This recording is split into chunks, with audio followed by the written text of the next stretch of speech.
Foundation की ओर से संचालित भगवत गीता हिंदी के सीरीज में आप सभी का पुनः हार्दिक स्वागत है। पिछले क्लासों में हमने भगवत गीता के अध्याय दूसरे में श्लोक संख्या 38 तक का अध्ययन किया था। आज हम उससे आगे का अध्ययन करेंगे। थोड़ी देर में रवीना दीदी हमारे साथ होंगी और आज की कक्षा का संचालन उनकी तरफ रहेगा।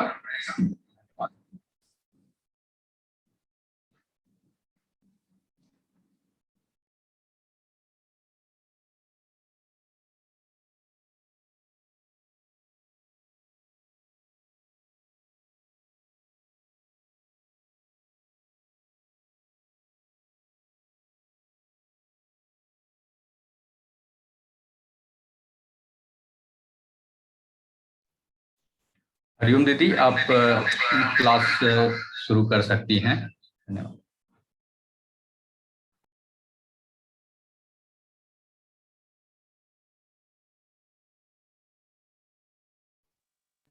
आपका माइक म्यूट। भैया मेरी आवाज आ रही है? जी जी जी आ रही है जी। आप सभी साधकों का मैं स्वागत करती हूँ और प्रार्थना के साथ भगवत गीता के इस सत्र का शुभारंभ भी करती हूँ। आवाज में कोई कम तो नहीं हो रहा है? नहीं, ठीक है, बिल्कुल नहीं दीदी। आपकी तबीयत अच्छी है ना दीदी? हरिओम। हाँ हाँ, बहुत अच्छी है। जी जी हरिओम। अखंड मंडलाकारं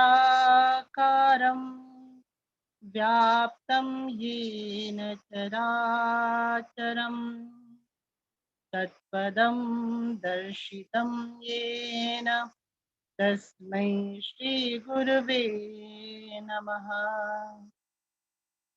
सच्चिदानन्दरूपाय विश्वोत्पत्त्यादिहेतवे तापत्रय विनाशाय श्रीकृष्णाय वयं नमः। वसुदेवं सुतं देवं कंसचाणूरमर्दनं देवकी परमानन्दं कृष्णं वन्दे जगद्गुरुम्। हे कृष्ण करुणा सिंधु दीनबंधु जगतपते गोपेश गोपिका कांत राधा कांत नमोस्तुते। तप्त कांचन गौरांगी राधे वृंदावनेश्वरी वृषभानुसुते देवी प्रणमामि हरिप्रिये। जय श्री कृष्ण चैतन्य प्रभु नित्यानंद श्री अद्वैत गदाधर श्रीवासादि गौर भक्त वृंद। हरे कृष्णा कृष्ण कृष्णा हरे हरे हरे राम राम राम हरे हरे।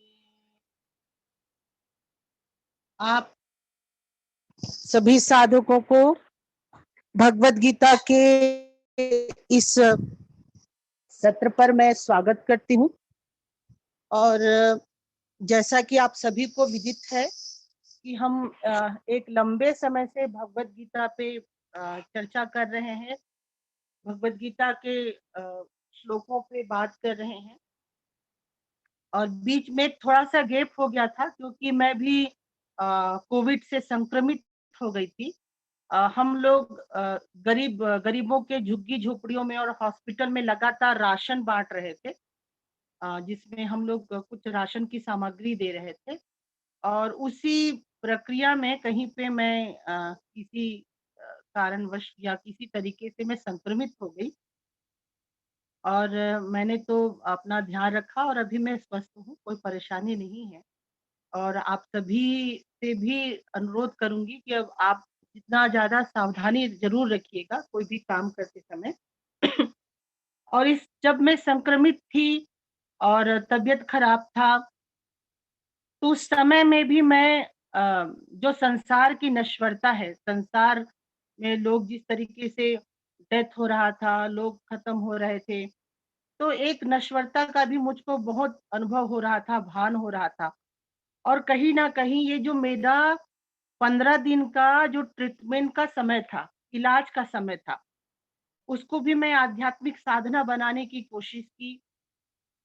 गुरुजी का भी कॉल आया था, उनका मार्गदर्शन भी मिला, उन्होंने कुछ काढ़ा भी सजेस्ट किया था जिसको लगातार मैं पी रही थी। और भूत शुद्धि की क्रिया हर सुबह मैं कर रही थी, शाम को कर रही थी, दोपहर को कर रही थी। ऑक्सीजन लेवल मेरा 5वें दिन 80 हो गया था।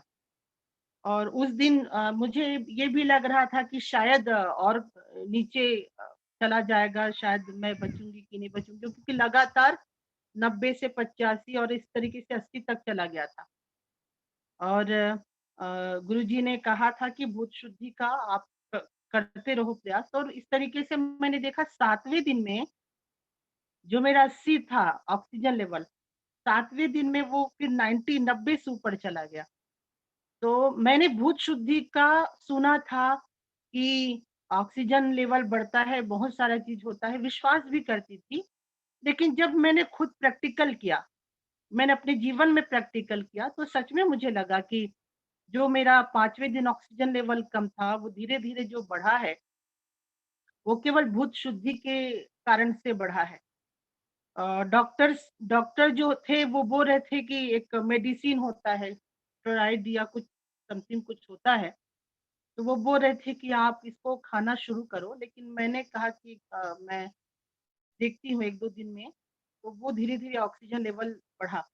तो भूत शुद्धि का जो प्रत्यक्ष चमत्कार है और भूत शुद्धि क्रिया से जो हम बोलते हैं कि ऑक्सीजन लेवल बढ़ता है, उसका मैंने साक्षात अनुभव किया। और मैं मानती हूँ कि जो भी हमारे वॉलंटियर हैं, जो भूत शुद्धि का प्रचार-प्रसार कर रहे हैं, वो मानवता का और इस पूरे विश्व के शांति और सुख के लिए बहुत बड़ा उनका योगदान है। एक राष्ट्र की सेवा वो कर रहे हैं। तो मैं उन सभी वॉलंटियर जो भी भूत शुद्धि सिखा रहे हैं, सीख रहे हैं, सबको हृदय से प्रणाम करती हूँ कि वो बहुत बड़ा काम कर रहे हैं, खासकर आज के समय में, जब हम ऑक्सीजन के लिए और हमारा इस तरीके की परेशानी बढ़ रही है। और ये जो समय जो मैंने जैसे कि कहा कि एक नश्वरता का जो बोध हो रहा था, जब मैं कोविड संक्रमण से गुजर रही थी कि जिस तरीके से दुनिया नश्वर है और हमको आसक्ति नहीं रखना चाहिए। एक साँस कब हमारा कम हो जाए और हम यहाँ से जा सकते हैं। हम जो धन संपत्ति, पुत्र कलत्र और जितना बिल्डिंग बना के रखे, वो हमारे एक साँस से हमसे छीन जाएगा। सोचिए कितना नश्वर है। और इस नश्वर संसार में हम कितने आसक्त हैं। हमें लगता है कि सारा चीज़, हमारी एनर्जी, हमारी ऊर्जा, हमारा सारा चीज़ इस संसार में लगा हुआ है। पर ये संसार कैसा है कि बिल्कुल एक कबीरदास जी का भजन है ना कि अ, यह संसार कागज की पुड़िया, आग लगे जरी जाना है, रहना नहीं देश वीराना है। ये जो संसार है एक कागज के जैसा है, जिसमें थोड़ा-सा भी हम माचिस का तीली जला दें, तुरंत जल जाएगा। और आगे कबीरदास जी कहते हैं, रहना नहीं देश वीराना है। ये जो देश है, वो वीराना है, पराया है, हमारा अपना नहीं है।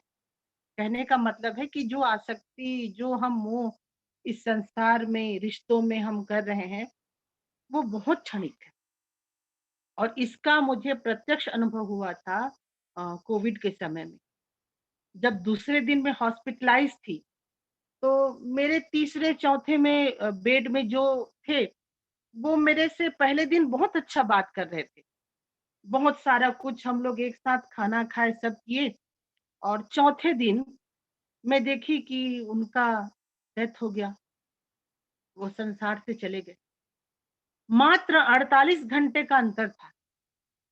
48 घंटे जो मुझसे बात कर रहे थे, मेरे साथ खाना खा रहे थे, जो हम सब एक साथ दवाई ले रहे थे, वो 48 घंटे के बाद मुझसे बिछड़ गए, मुझ चले गए। तो मैं सोची कि कितना अनश्वर है संसार, कितना मतलब ये जो दुनिया है जिससे हम चिपके हैं, वो कब हमसे छूट जाएगा हमको पता नहीं। तो इस समय से, इस काल से, इस कोविड संक्रमण से हमको यही शिक्षा लेना चाहिए कि संसार कितना अनश्वर है। हम शास्त्रों में पढ़ते हैं, पुस्तकों में पढ़ते हैं, पर हमको रियल अनुभव अभी आप आज ही आगे पीछे देख के समझ सकते हैं कि सच में संसार कितना अनश्वर है। तो कहीं न कहीं ये समय हमारी आँखों को भी खोल रहा है।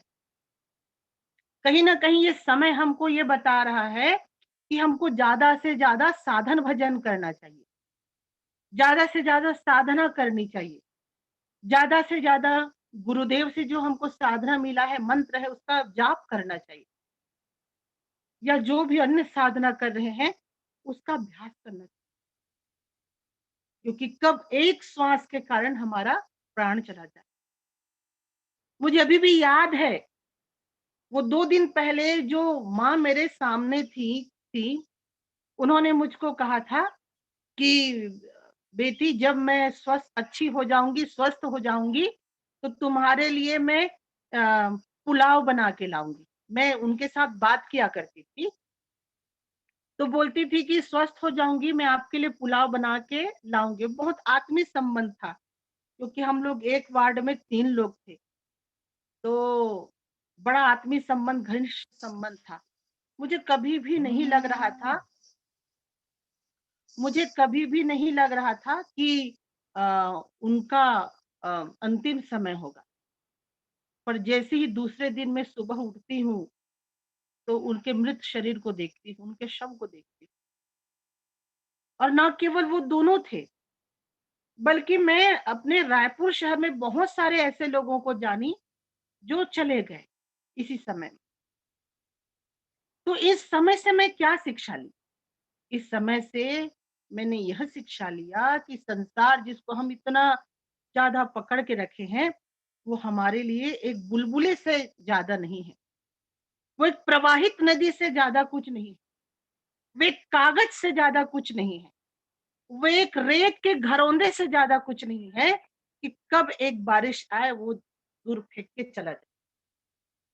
और भगवत गीता में अर्जुन को भगवान श्री कृष्ण यही बता रहे हैं कि वो संसार के जो अ, मान्यताएं हैं, उसको छोड़े, क्योंकि ये अनश्वर है। अर्जुन हमेशा शंका कर रहा है पहले अध्याय में कि यदि मैं हमारे कुल के लोग खत्म हो जाएगा तो वर्ण संकर हो जाएगा, वर्ण संकर होगा तो हमारी कुल की स्त्रियां हैं, महिलाएं हैं, वो दूषित हो जाएंगी, वर्ण संकर बच्चे पैदा होंगे, उससे कुल का नाश हो जाएगा, फिर पितरों को कौन पिंडदान देगा। मतलब अर्जुन जो है पहले अध्याय में दुनिया भर की बातें भगवान कृष्ण को सिखाते हैं कि कुल को कौन देखेगा, कुल के नियमों को कौन देखेगा, कुल में होने वाले बच्चों को कौन दे, उनको उसको कुल का ही पड़ा, मतलब कुल का इतना टेंशन था अपने। अ, तो भगवान श्री कृष्ण बार बार उसी को यही बात बोलते हैं कि अर्जुन, ये जो संसार है नश्वर है, ये जो संसार है एकदम कब छूट के चला जाएगा हमको पता नहीं होगा। इस कारण क्या है, अपने स्वधर्म में स्थित होके हमको अपना कर्म करना है, और उसको भी अनासक्त भाव से। तो इस प्रकार से हम देखते हैं कि हम लोगों ने, और हमारे मेरे 2 दिन की अनुपस्थिति में भगवती दीदी ने अध्याय 2 पे के अलग-अलग श्लोक पे उन्होंने बात किया था। और आज हम जो अध्याय 2 के 29 39वां श्लोक, 39वां श्लोक था ना? जी दीदी। हाँ, 39वां श्लोक से हम बात करेंगे। उसके पहले भगवान श्री कृष्ण ने जो कहा है उसको हम थोड़ा पढ़ते हैं। एषा ते भीता सांख्ये बुद्धिर्योगे त्विमां शृणु बुद्धिया युक्तो मया पार्थ कर्म बंधन प्रहास्यसि। भगवान श्री कृष्ण कहते हैं कि अर्जुन, अब तक जो मैं तुमको ज्ञान दे रहा था वो सांख्य का ज्ञान दे रहा था। भगवान कृष्ण बोलते हैं कि अब तक मैं तुमको आत्म तत्व का ज्ञान दे रहा था कि आत्मा का स्वरूप कैसा है, आत्मा का लक्षण कैसा है, आत्मा की प्रकृति कैसी है, आत्मा की विशेषता क्या है। हम सब पढ़े कि आत्मा की क्या क्या स्वरूप हो सकते हैं। तो भगवान श्री कृष्ण कहते हैं कि अब तक मैं तुमको सांख्य का ज्ञान दे रहा था। यहाँ पे जो भगवान श्री कृष्ण सांख्य के बारे में बता रहे हैं, ये जो सांख्य है वो महर्षि कपिल का सांख्य नहीं है। भगवत गीता की विशेषता यह है कि वो शब्दों को, प्राचीन काल के शब्दों को लेता है पर उसका अर्थ नया होता है। भगवत गीता में कहीं भी सांख्य का प्रयोग किया गया है, उसका मतलब महर्षि कपिल का सांख्य दर्शन नहीं है, उसका मतलब है ज्ञान योग। तो भगवान श्री कृष्ण कहते हैं कि अब तक मैंने तुमको ज्ञान के बारे में बताया और अब क्या, किसके बारे में बता रहा हूं? अब वो बोलते हैं कि अब मैं योग के बारे में बता रहा हूं। तो भगवान श्री कृष्ण कहते हैं कि पहले मैंने तुमको बताया कि तुम्हारा एम क्या है, लक्ष्य क्या है। आत्म तत्व तक जाना, आत्मा के स्वरूप को अनुभव करना हमारा लक्ष्य है। भगवान कृष्ण कहते हैं कि पहले मैंने तुमको लक्ष्य के बारे में बताया कि हमको कहाँ पहुंचना है, कहाँ जाना है, क्या हमारा स्वरूप है। और अब मैं आपको योग के बारे में बता रहा हूं। योग के बारे में, योग के मार्ग के बारे में आपको बता रहा हूं कि उस लक्ष्य तक हम कैसे पहुंचे। और भी सरल शब्दों में मैं ये कहना चाहूं तो भगवान श्री कृष्ण कहते हैं कि मैंने तुमको लक्ष्य को बताया है, उद्देश्य को बताया है, तुम्हारे कहाँ जाना है उसको बताया है, अब किस तरीके से जाना है उसका मैं तुमको ज्ञान दे रहा हूं। तो भगवान श्री कृष्ण एक बहुत बड़े मनोवैज्ञानिक, वो जानते थे कि जब तक हम लक्ष्य को स्पष्ट न करें, जब तक हम लक्ष्य को स्पष्ट न करें, लक्ष्य तक पहुंचने की जो प्रक्रिया है वो बहुत बात की प्रक्रिया है। यदि हमको दिल्ली जाना है यह हमको पता नहीं है तो दिल्ली हम कैसे जाएंगे उसकी बात करना व्यर्थ होगा। तो भगवान श्री कृष्ण सबसे पहले हम मनुष्यों को, साधकों को बताते हैं कि हमारा लक्ष्य क्या है।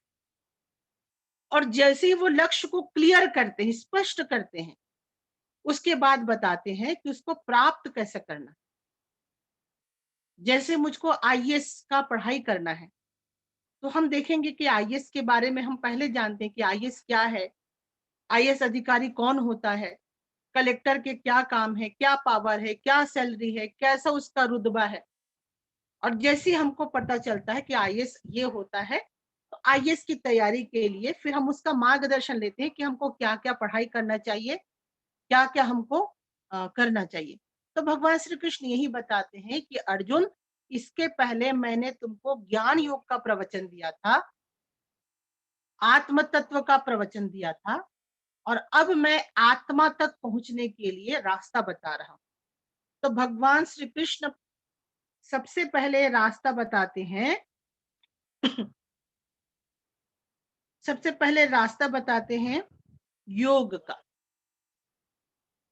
एषा ते भीतः सांख्ये बुद्धिर्योगे त्विमां शृणु बुद्धिया युक्तो मया पार्थ कर्म बंधन प्रहास्यसि। भगवान श्री कृष्ण कहते हैं कि अब योग संबंधी बुद्धि को सुन। तो अगर इस श्लोक की हम व्याख्या करें तो भगवान यही बताते हैं कि हम कितना भी लक्ष्य की बात कर ले, दो इसके अर्थ होते हैं कि पहले हमको लक्ष्य स्पष्ट होना चाहिए, उसके बाद मार्ग को अपनी रुचि के हिसाब से मार्ग का सिलेक्शन करना चाहिए। दूसरा, भगवान श्री कृष्ण का इस श्लोक का ये अर्थ लगाया जा सकता है कि हम लक्ष्य के बारे में कितना भी स्पष्ट हो, हम आत्मा के स्वरूप को भले जानते हो, हम जानते हैं कि आत्मा ऐसा है वैसा है, लेकिन हमारे पास साधना या साधन भी नहीं रहेगा तो हम उस तक पहुंच नहीं सकते। तो भगवान श्री कृष्ण यहाँ पे साधना के महत्व को भी दर्शा रहे हैं, साधना के महत्व को भी बता रहे हैं कि जितना इम्पोर्टेंट महत्व लक्ष्य का है, उतना ही इम्पोर्टेंट और महत्व लक्ष्य तक पहुंचने की प्रक्रिया का भी है। जितना महत्वपूर्ण दिल्ली के बारे में जानना है, उतना महत्वपूर्ण ये भी है कि हम कौन से ट्रेन से दिल्ली जाएंगे। जितना महत्वपूर्ण कोई सब्जी को जानना है, जैसे हम बोलते हैं कि हम आज डोसा खाएंगे, पर डोसा आपका खाना लक्ष्य हो सकता है, पर डोसा को बनाने की विधि भी जानना महत्वपूर्ण है। अगर हम विधि को नहीं जानेंगे तो हम डोसा नहीं बना सकते। और एक जगह तो भगवान श्री कृष्ण कहते हैं कि यदि हमको लक्ष्य भी कई बार स्पष्ट ना हो, पर हम साधना करते रहेंगे तो लक्ष्य तक भी हम पहुंच जाएंगे। हमको केवल एक गुरु का मार्गदर्शन मिले तो भी हम लक्ष्य तक पहुंच जाएंगे। इस प्रकार से भगवान श्री कृष्ण लक्ष्य की स्पष्टीकरण की भी महत्ता को बताते हैं कि आपका लक्ष्य भी स्पष्ट होना चाहिए, और दूसरा भगवान श्री कृष्ण ये भी बताते हैं कि आपकी साधना भी स्पष्ट होना चाहिए।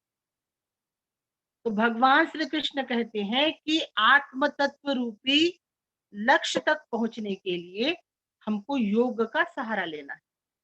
इस श्लोक में भगवान श्री कृष्ण योग के बारे में बताते हैं कि पहले मैंने तुमको ज्ञान बताया, अब योग के बारे में सुनो।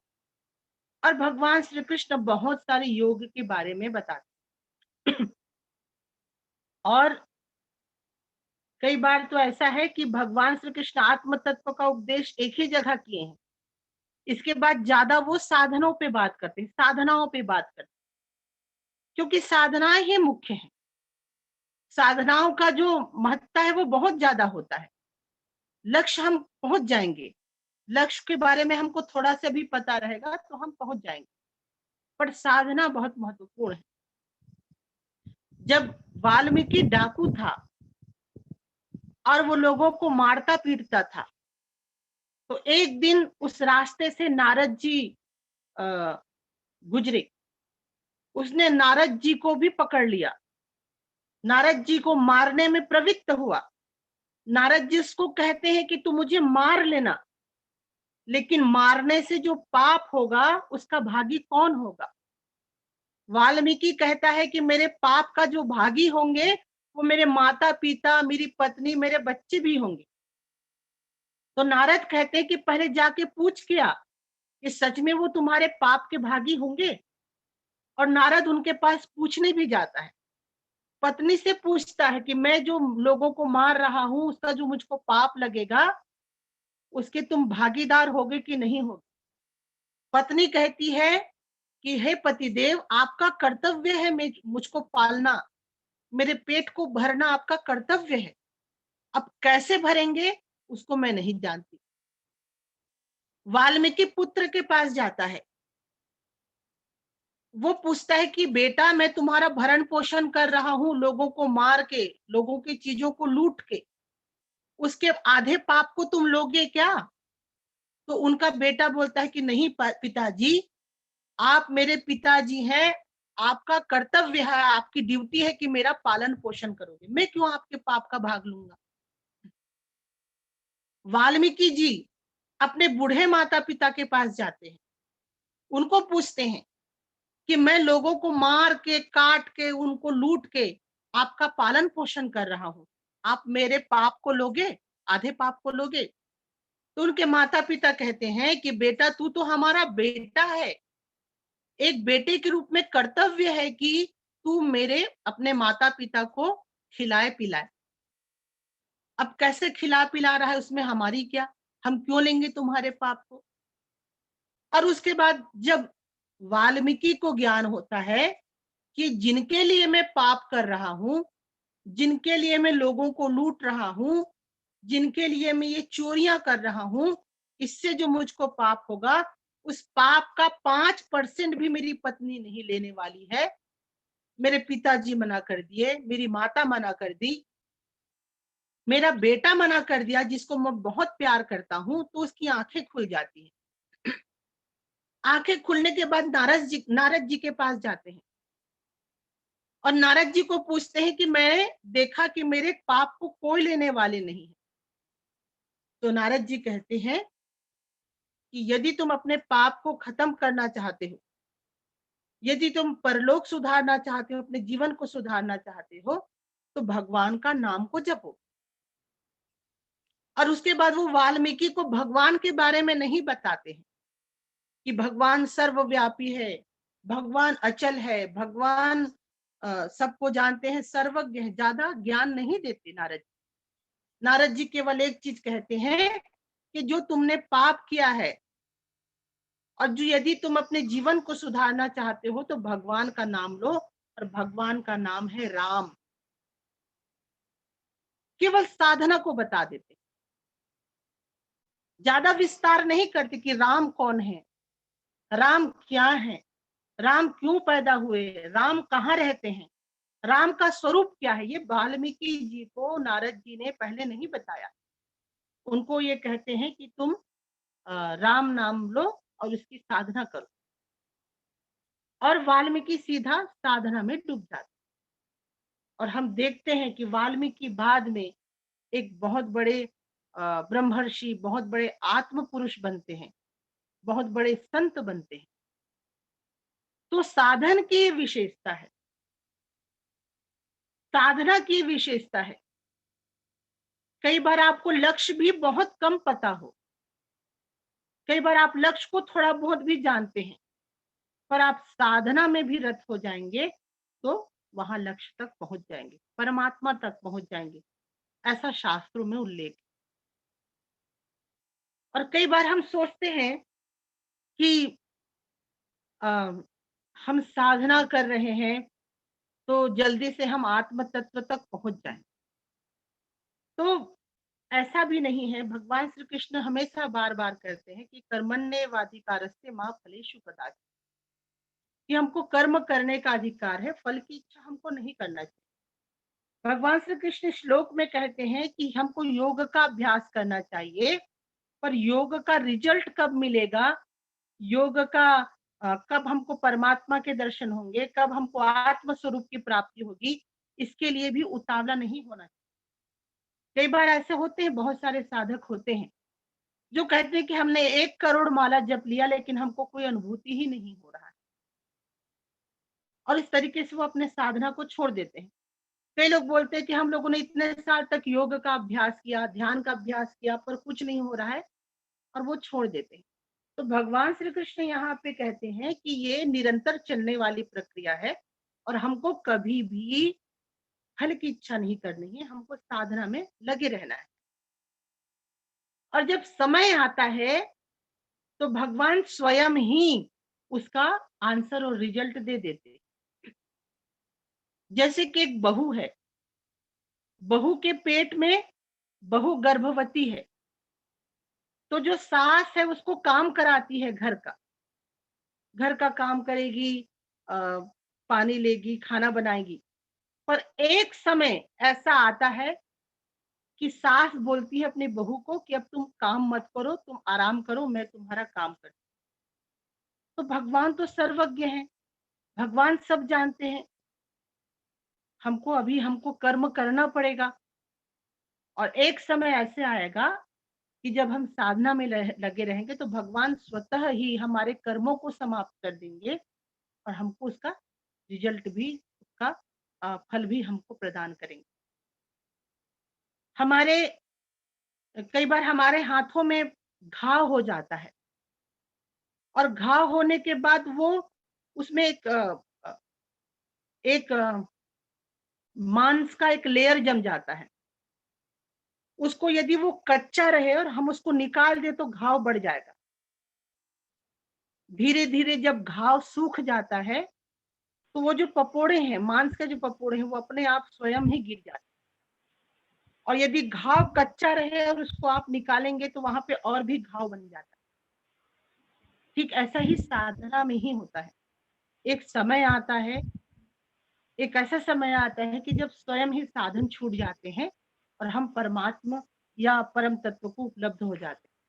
तो इस बारे में भगवान श्री कृष्ण कहते हैं कि मैंने तुमको ज्ञान का उपदेश दिया और अब मैं तुमको योग का उपदेश देता हूं।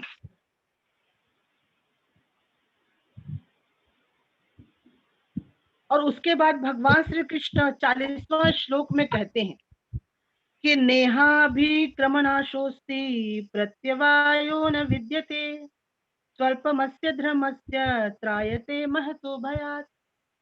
भगवान श्री कृष्ण कहते हैं कि मैंने तुमको लक्ष्य भी बता दिया, लक्ष्य को पाने के लिए तुमको योग में भी जाना है। और आगे भगवान श्री कृष्ण ये कहते हैं कि योग अगर आप थोड़ा सा भी अभ्यास करेंगे तो उसका उल्टा परिणाम नहीं होगा। उसका थोड़ा सा भी अभ्यास है आपको बहुत बड़े भय से रक्षा करेगी। इसका मतलब क्या हुआ? भगवान श्री कृष्ण यहाँ पे अभय वाणी देते हैं।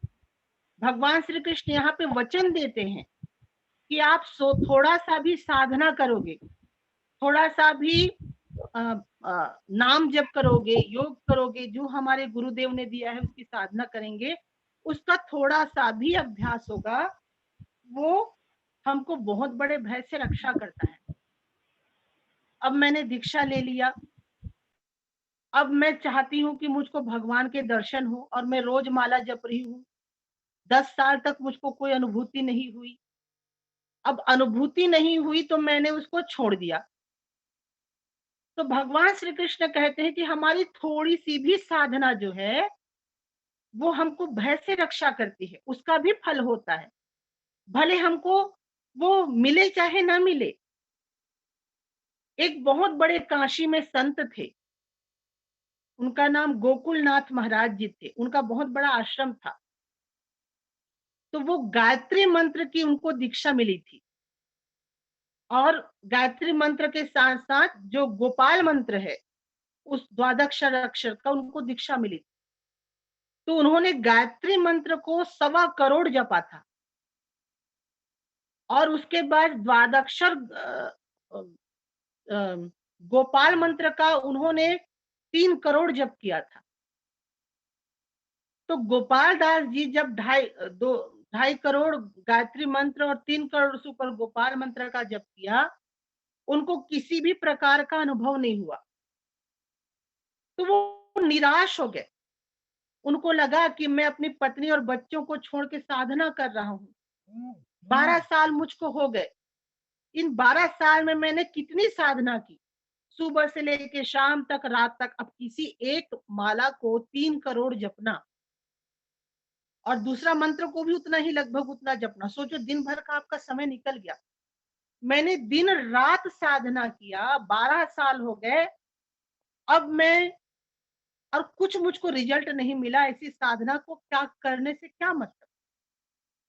तो वो निराश होके अपना सफेद वस्त्र त्याग के, उस समय वो ब्रह्मचारी थे, अपना सफेद वस्त्र त्याग के वाराणसी काशी में छोड़ के वो अपने वापस घर आने लग गए। तो उस समय तो वो ब्रह्मचारी थे, पैसे वैसे नहीं थे, तो बनारस से वो पैदल आ रहे थे। बनारस से जब वो पैदल आ रहे थे तो आते आते उन्होंने देखा कि एक पेड़ पे, एक वृक्ष पे एक लकड़ी वाला बैठा हुआ है, और जैसे ही वो गुजर रहे थे देखे कि वो लकड़ी वाले का जो कुल्हाड़ी है वो नीचे गिर गया। तो वो लकड़ी वाला है जो पेड़ पे बैठा था, जो लकड़हारा था, वो गोपाल दास जी को बोलते हैं कि भैया भैया रुकिए, ये कुल्हाड़ी को मुझको दे दीजिए। तो गोपाल दास जी तो बहुत परेशान थे। 12 साल तक उन्होंने साधना किया, कुछ भी रिजल्ट नहीं आया। 3-3 करोड़, 1.25 करोड़ मंत्रों का जाप करने के बाद भी। तो वो कुल्हाड़ी को उठा के ऐसे ऊपर देते हैं। तो वो क्या देखते हैं कि जो लकड़हारा है उसका हाथ अपने आप लंबा हो गया। पेड़ के ऊपर से उसका हाथ बढ़ता ही गया और कुल्हाड़ी को पकड़ के ऊपर ले गया। गोपाल दास जी सोचते हैं कि ये जो लकड़हारा है तो सिद्ध महात्मा है, सिद्ध पुरुष है। आज तक मैंने तो 12 साल तक तपस्या किया, भगवान के नाम को जपा, परात्पर भगवान श्री कृष्ण के नाम को जपा, भगवती माता गायत्री का नाम को जपा, लेकिन 12 साल तक मुझको कुछ नहीं हुआ। ये जो लकड़हारा है, ये तो अपने हाथ को लंबा करके कुल्हाड़ी को ले लिया। इसके पास मुझको कुछ सीखना चाहिए।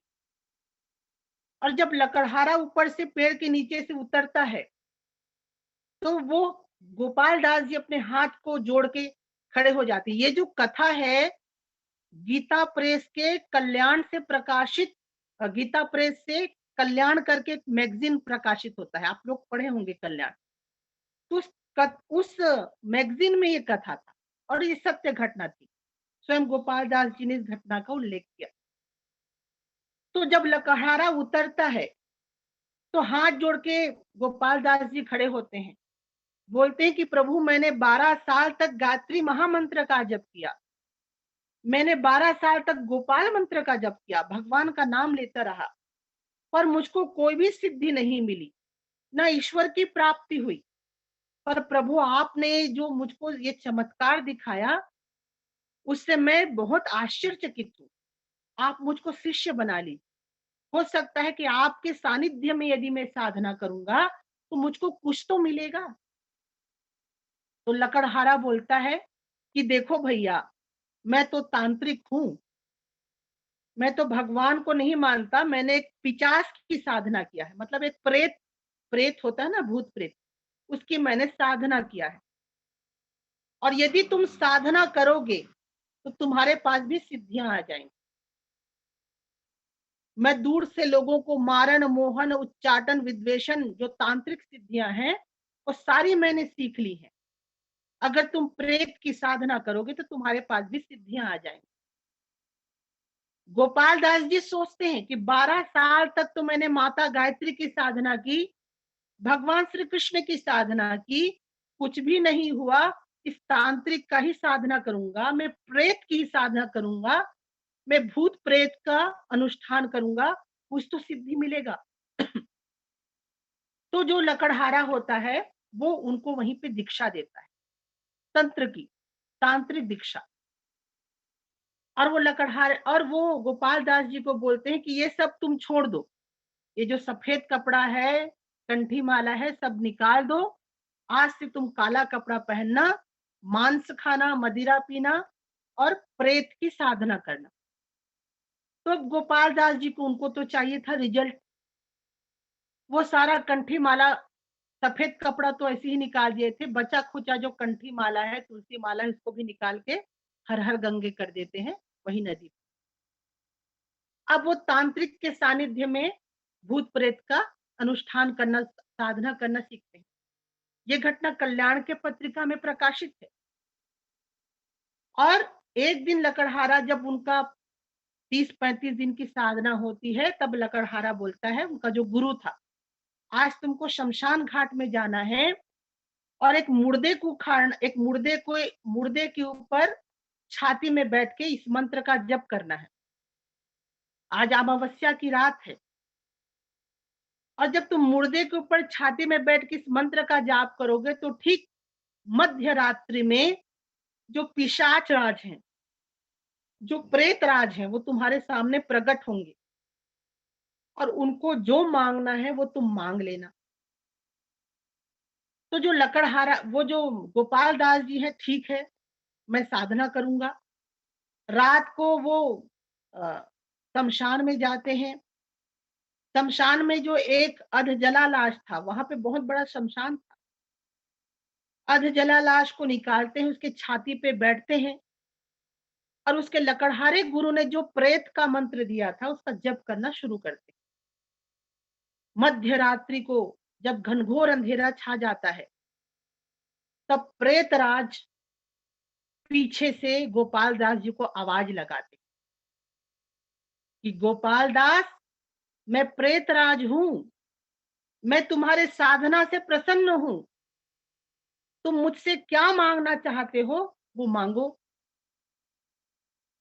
तो लकड़हारे गुरु ने उनको सिखा दिया था कि जब प्रेतराज तुम्हारे सामने आएंगे तो तुम मांगना कि मैं मोहन, वशीकरण, उच्चाटन, विद्वेषण, ये सारे सिद्धियों को मुझको दे दो।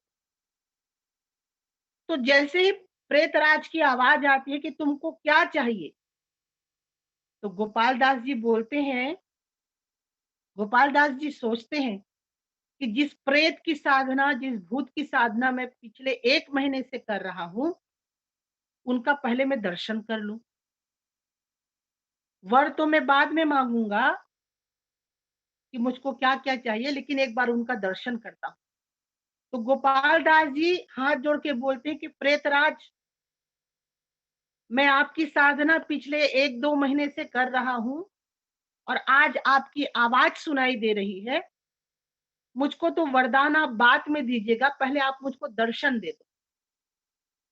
तो प्रेतराज बोलते हैं कि मैं तुमको दर्शन नहीं दे सकता, तुम क्या मांगना चाहते हो मांगो। तो गोपाल दास जी को लगता है कि क्यों दर्शन नहीं देंगे। वो फिर से बोलते हैं कि आप, मैं जो मांगूंगा आप दे देंगे प्रभु, लेकिन मैं 2 महीने से आपकी साधना कर रहा हूँ, आपका दर्शन तो मुझको कम से कम हो जाए। मैंने माता भगवती की साधना की, उन्होंने मुझको दर्शन नहीं दिया। भगवान श्री कृष्ण की साधना की, उसको भी मैंने दर्शन, उनका भी दर्शन नहीं दिया। लेकिन आप 2 महीने में ही मुझको दर्शन दे रहे हैं, तो मैं आपका दर्शन करना चाहता हूँ, मैं आपको देखना चाहता हूँ। तो प्रेतराज बोलते हैं कि नहीं, मैं नहीं दर्शन दे सकता। और गोपाल दास जी जिद कर रहे हैं कि मैं आपको देखना चाहता हूँ। तो जब बार-बार प्रेतराज बोलते हैं कि मैं दर्शन, वो जो भैरव है, वो जो पिशाच राज है, वो बोलते हैं कि मैं तुमको दर्शन नहीं दूंगा। तो गोपाल दास जी उनको पूछते हैं कि क्या कारण है जो आप मुझको दर्शन देना नहीं चाहते। तो प्रेतराज तो पहले बताने से मना करते हैं, लेकिन गोपाल दास बार बार पूछते हैं। तो प्रेतराज बोलते हैं कि सुनो गोपाल दास, बहुत महत्वपूर्ण बात है। भगवान श्री कृष्ण ने जो श्लोक, अभी हम 40वां श्लोक की बात कर रहे हैं, उसका अर्थ यहाँ पे आपको दिखेगा। वो प्रेतराज बोलते हैं कि सुनो गोपाल दास, तुमने जो 12 साल तक माता भगवती गायत्री के मंत्र का अनुष्ठान किया था, तुमने 12 साल तक भगवान श्री कृष्ण के मंत्र का अनुष्ठान किया था, तुम्हारे अंदर इस मंत्र के जाप से इतना तेज है, तुम्हारी आत्मा में, तुम्हारे मन में इतना तेज है कि मैं तुम्हारे सामने प्रकट नहीं हो सकता। और यदि मैं तुम्हारे सामने प्रकट हो जाऊं, तो मैं वहीं जल के भस्म हो जाऊंगा, वहीं जल के मैं नष्ट हो जाऊंगा। तो मैं मरना नहीं चाहता, इस कारण तुम्हारे सामने मैं प्रकट नहीं होऊंगा कि तुम्हारे पास 12 साल के गायत्री और भगवान श्री कृष्ण के साधना का तेज है, तेज झलक रहा है, तेज व्याप्त हो रहा है, और मैं तुम्हारे सामने प्रकट होऊंगा तो मैं मर जाऊंगा। तो गोपाल दास जी सोचते हैं कि मुझको भगवान ने दर्शन नहीं दिया, लेकिन मेरे अंदर इतना तेज है कि मेरे सामने भूत प्रेत पिशाच सामने आके प्रकट नहीं हो सकते, तो मेरी साधना कभी भी व्यर्थ नहीं थी, मेरी साधना व्यर्थ नहीं थी। और वहीं पे से वो अपने लकड़हारे गुरु के पास जाते हैं और बोलते हैं कि भगवान, ये तुम्हारा ये माला पकड़ो, तुम्हारा ये शराब पकड़ो, तुम्हारा ये काला कपड़ा पकड़ो, मैं तो चला वापस। और गोपाल दास जी वापस बनारस आते हैं और फिर उसी साधना में रत हो जाते हैं। आज भी उनका आश्रम है मणिकर्णिका घाट, जो गो, गोदावली या गोधावली करके कुछ जगह है, मणिकर्णिका घाट के पीछे के मोहल्ला जो है, उसी में आज भी उनका आश्रम बना हुआ है। और आज भी उनके जो भक्त हैं, शिष्य हैं, इस कहानी को बताते हैं कि इनके उनके गुरु ने 12 साल की साधना को त्याग कर एक प्रेत की साधना की, और प्रेत प्रकट नहीं हो पा रहा था क्योंकि वो डर रहा था, क्योंकि उनके शरीर से गायत्री साधना और भगवान श्री कृष्ण की साधना का तेज था। और वापस वो बनारस गए और साधना में रत हो। तो भगवान श्री कृष्ण कहते हैं कि नेहाभिक्रमनाशोऽस्ति प्रत्यवायो न विद्यते स्वल्पमस्य धर्मस्य त्रायते महतो भयात्।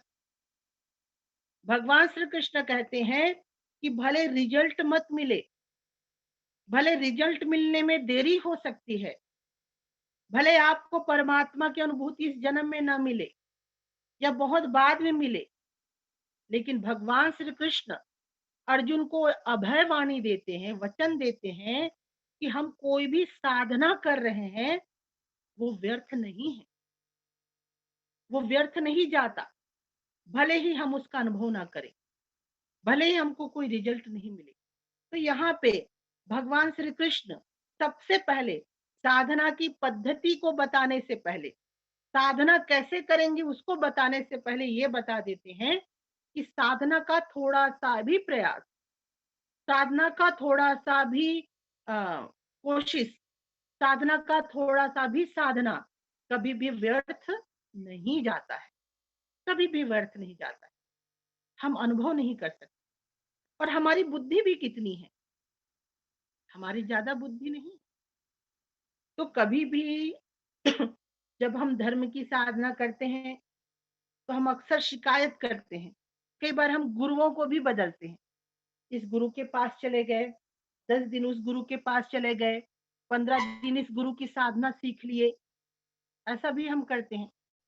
तो भगवान श्री कृष्ण कहते हैं कि ऐसा कुछ नहीं, आप कुछ भी साधना शुरू करो, उसका थोड़ा सा भी आप प्रयास करेंगे, थोड़ा से भी साधना करेंगे, वो व्यर्थ नहीं जाता है। हमको कभी भी अनुभवों के पीछे नहीं भागना चाहिए, कभी भी अनुभूतियों के पीछे नहीं भागना चाहिए, हमको साधना करना चाहिए। और ये जो भगवत गीता है, ये कोई सामान्य पुस्तक नहीं है। ये जब कोर्ट में कोई मुजरिम जाता है, कोई अपराधी जाता है, तो जैसे क्रिश्चियन को बाइबिल का कसम खिलाया जाता है, वैसी हिंदुओं को भगवत गीता की कसम खिलाई जाती है। हम मानते हैं कि भगवत गीता में जो कुछ भी लिखा हुआ है वो परमात्मा की वाणी है।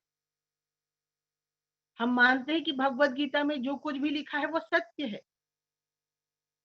हमारे बीच में जब धर्म की लड़ाई होती है, कोई पंडित बोलता है कि ये होना चाहिए, कोई पंडित वो होना चाहिए, लेकिन यदि कोई बोल दे कि भगवत गीता में ऐसा लिखा है तो हमको मानना ही पड़ेगा। ये मैं अपने से नहीं बोल रही हूँ, या मैं अपनी कोई कल्पना नहीं कर रही हूँ, ये स्वयं भगवान श्री कृष्ण भगवत गीता के अध्याय 2 के 40वां नंबर श्लोक के दूसरे चरण में बोल रहे हैं कि साधना का थोड़ा सा भी अभ्यास, साधना, थोड़ी सी भी साधना कभी भी व्यर्थ नहीं जाती, वो हमारे अकाउंट में सेव हो जाता है, सेविंग हो जाता है।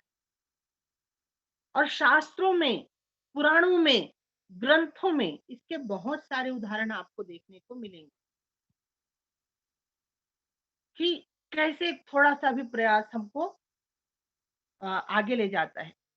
श्रीमद् भागवत में कथा आती है, श्रीमद् भागवत में एक कथा है कि एक हाथी है, उसको मगरमच्छ ने उसके पैर को पकड़ लिया, उस हाथी को नदी में खींचा जा रहा है। तो वो जो हाथी है वो अपने बेटे को पुकारता है। हाथी का जो बच्चा है उसका नाम था नारायण। तो हाथी अपने बच्चे को पुकार रहा था, नारायण नारायण मेरी रक्षा करो। तो बैकुंठ में भगवान उसकी रक्षा करने आते हैं और उस हाथी को मगरमच्छ से छुड़ा देते हैं। जब बाद में नारद जी पूछते हैं कि भगवान, वो तो अपने बेटे का नाम ले रहा था, आप उस हाथी को बचाने क्यों गए? तो भगवान कहते हैं कि ले तो अपने बेटे का नाम ले रहा था, वो जो नारायण नारायण पुकार रहा था वो अपने बेटे को पुकार रहा था, लेकिन इसने अपने पूर्व जन्म में मेरी बहुत साधना की और उस साधना के प्रभाव से मैं अपने बेटे का भी नाम वो नारायण लिया, लेकिन मैं वहां पे पहुंच गई। तो ऐसी कथाएं हमारे शास्त्रों में, पुराणों में भरी पड़ी हुई। तो आज यदि हम आज के इस भगवत गीता के 39वां श्लोक और 40वां श्लोक से हमने क्या सीखा, तो हम 3 चीज हम लोगों ने सीखा। पहला चीज 29वां श्लोक, सबसे पहला चीज है कि साधना करने से पहले हमको लक्ष्य स्पष्ट होना चाहिए। हमको लक्ष्य क्या है ये तो जानना ही चाहिए। लक्ष्य क्या है? परमात्मा की प्राप्ति, अपने आत्म स्वरूप की प्राप्ति। तो हमको लक्ष्य को जानना चाहिए और इसी कारण भगवान श्री कृष्ण ने सबसे पहले लक्ष्य को बताया अर्जुन को कि पहले जान तो लो कहाँ पहुंचने वाले हो।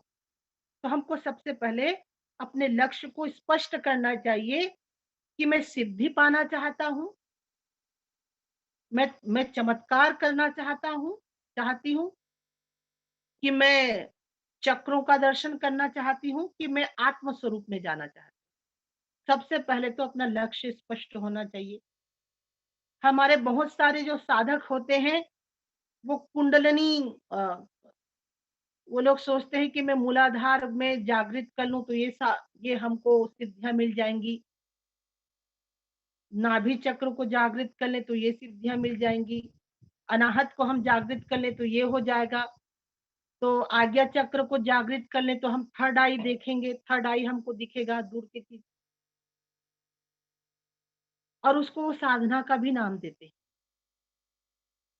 तो हमको सबसे पहले इस दोनों आज के सत्र से ये स्पष्ट हुआ, भगवान श्री कृष्ण ये कहते हैं कि आप जिसे आध्यात्म कह रहे हैं, आप जिसे साधना कर रहे हैं, उसका लक्ष्य स्पष्ट होना चाहिए। आज हमको स्वयं से पूछना चाहिए कि क्या मैं परमात्मा की प्राप्ति करना चाहती हूँ, आत्म तत्व की प्राप्ति करना चाहती हूँ, कि मैं कोई सिद्धि प्राप्त करना चाहती हूँ, कि मैं दूर की चीजों को देखना चाहती हूँ, कि मैं लोगों को पास बुलाना चाहती हूँ, कि मैं यश और सम्मान प्राप्त करना चाहती हूँ। देखिए, साधना करने वालों को भी बहुत सम्मान मिलता है। यदि हमारे मोहल्ले में कोई धार्मिक व्यक्ति है तो लोग उसका बहुत सम्मान करते हैं। तो ये भी पूछना चाहिए कि मैं सम्मान और मान सम्मान के लिए तो धार्मिक नहीं हूँ, मैं साधना क्यों कर रही हूँ? ये पहला हमको पूछना चाहिए। भगवान श्री कृष्ण यही बोलते हैं कि पहले लक्ष्य का स्पष्टीकरण होना चाहिए। इसका लक्ष्य को भगवान श्री कृष्ण कहते हैं, क्या मैं परमात्मा या आत्म स्वरूप को पाना चाहती हूँ, या मैं सिद्धियां पाना चाहती हूँ, या मैं चमत्कार करना चाहती हूँ, या मैं मान सम्मान प्राप्त करना चाहती हूँ, या मैं चाहती हूँ कि मेरे बहुत सारे फॉलोअर्स बन जाएं, बहुत सारे मेरे चेले फॉलोअर्स बन जाएं, ये चाहती हूँ, इसी कारण मैं साधना कर रही हूँ। तो सबसे पहले अपने लक्ष्य का स्पष्टीकरण, अपने गोल का स्पष्टीकरण होना चाहिए। भगवान श्री कृष्ण कहते हैं कि आध्यात्म वालों का लक्ष्य क्या होना चाहिए? आत्म तत्व होना चाहिए, परमात्म तत्व होना चाहिए, भगवान के चरण कमल होना चाहिए। ये हमारा क्या होना चाहिए? लक्ष्य होना चाहिए। तो लक्ष्य को भगवान स्पष्टीकरण देते हैं। दूसरी बात में भगवान श्री कृष्ण कहते हैं कि लक्ष्य को पाने के लिए योग में हमको प्रवृत्त होना पड़ेगा, हमको योग से जुड़ना पड़ेगा। और भगवान श्री कृष्ण योगों के बारे में भी बताते हैं, बुद्धि योग, ज्ञान योग, भक्ति योग, कर्म योग, सांख्य योग, ध्यान योग, जो भी योग हो। भगवान श्री कृष्ण दूसरे बात में कहते हैं कि यदि आपको परमात्मा तत्व प्राप्त करना है, भगवान के चरण कमलों में जाना है, आत्म तत्व को प्राप्त करना है, तो दूसरी शर्त है कि आपको योग में प्रवृत्त होना पड़ेगा। भगवान श्री कृष्ण ने योग शब्द लिया है, तो हमको योग के शरण में जाना पड़ेगा। चाहे वो भक्ति योग हो, भक्त हो, भक्ति योग में जाएं, ज्ञान हो, ज्ञानी योग में जाएं, कर्म है, कर्म योग जाएं, ध्यान है, ध्यान योग में जाए, लेकिन योग में जाना पड़ेगा। तो लक्ष्य आत्मस्वरूप होना चाहिए और हमारी जो साधना है वो योग से संबंधित होना चाहिए, योग में हमको जाना चाहिए। और तीसरी चीज जो भगवान श्री कृष्ण 40वां श्लोक में कहते हैं कि साधना का थोड़ा सा भी जो अभ्यास है वो आपके अकाउंट में आ जाता है। थोड़ा सा भी अभ्यास, आप 1 माला करो, 2 माला करो, जो भी आप आध्यात्मिक की साधना करते हैं वो व्यर्थ नहीं जाता। भले ही इसकी हमको अनुभूति न हो, भले ही हमको कोई एक्सपीरियंस मत हो, लेकिन यदि हम साधना कर रहे हैं तो व्यर्थ वो नहीं। तो ये हमारे जो साधक हैं, हम सब साधक हैं, तो हमारे लिए भगवान श्री कृष्ण ये 3 सूत्र आज के भगवत गीता में हमको देते हैं। श्लोक नंबर 39वां और श्लोक नंबर 40वां। और ये जो 3 सूत्र को जिसने पकड़ लिया, समझिए उसके आध्यात्मिक जीवन की परेशानी खत्म हो जाए। क्योंकि देखो ना, हमारे आध्यात्मिक जीवन में 3 ही प्रश्न होते हैं ना, 3 ही प्रश्न होते हैं कि हम आध्यात्म में क्यों जा रहे हैं, आध्यात्म में क्यों जाना चाहते हैं, मतलब हम लक्ष्य क्यों प्राप्त करना चाहते हैं, किस चीज से प्राप्त करना चाहते हैं, और यदि हम उसको कर रहे हैं तो रिजल्ट नहीं मिल रहा है। यही हमारी साधना है। जितने भी साधक होते हैं यही बोलते हैं हमको कोई अनुभूति ही नहीं हो रहा है, हमको कोई अनुभूति अनुभव ही नहीं हो रहा है। कुछ साधक होते हैं जिनका लक्ष्य ही स्पष्ट नहीं होता है, वो तंत्र मंत्र भूत प्रेत चमत्कार सिद्धि फॉलोवर्स अपना नाम सम्मान यश के लिए आध्यात्म में जुड़ते हैं। वो पहला सूत्र में खत्म हो जाता है। और दूसरा सूत्र में कई लोग भगवान को पाने के लिए दुनिया भर का काम करते हैं।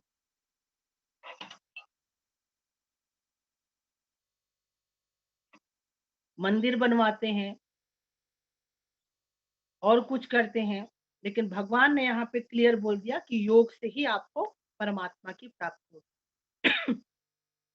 तो आज के लिए बस यही है। हम अगले सत्र में 41वां और 42वां श्लोक पे चर्चा करेंगे। तो समय हो गया है, तो प्रार्थना के साथ आज की सभा का समापन करें।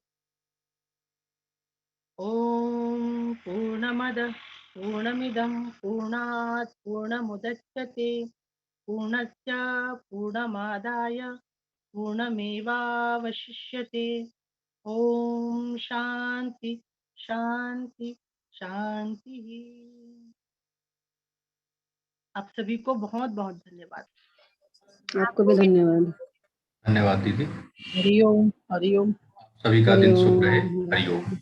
Thank you so much. Hariom.